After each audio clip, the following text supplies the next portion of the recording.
Indvandrere fik vi jo på et meget tidligere tidspunkt.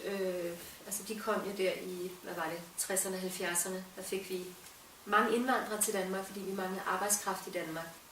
Så inviterede vi jo folk udefra, og det var primært Tyrkiet, Marokko, Pakistan.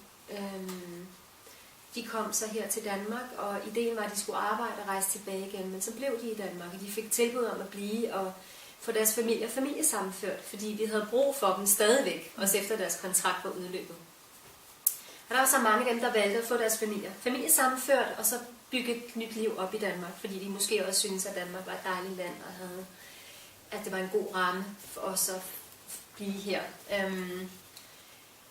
Og der var også nogle af dem, der tænkte, vi bliver her bare en periode, og så rejser vi tilbage igen. Og også folk, mange der ønskede det, men så alligevel endte med at blive her. Senere hen, så har vi så fået flygtningestrømme, altså fra Irak, fra Iran, fra Afghanistan, de forskellige steder, der har været krige, fra Syrien.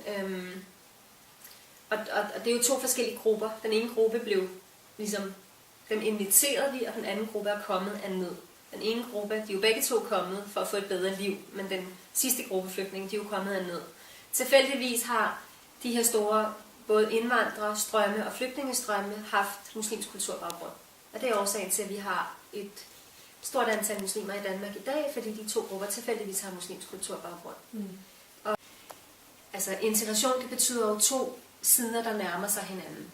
Så hvis man kan aldrig nogensinde, man er nødt til at gå på kompromis, når man lever i et samfund, hvor der er mange forskellige kulturreligioner. Når man kommer til et nyt land, må man indgå kompromis. Og det betyder ikke, at man skal sælge sin sjæl eller sin identitet, eller tværtimod. Kompromis, det betyder, at man giver afkald på nogle ting for at møde noget nyt.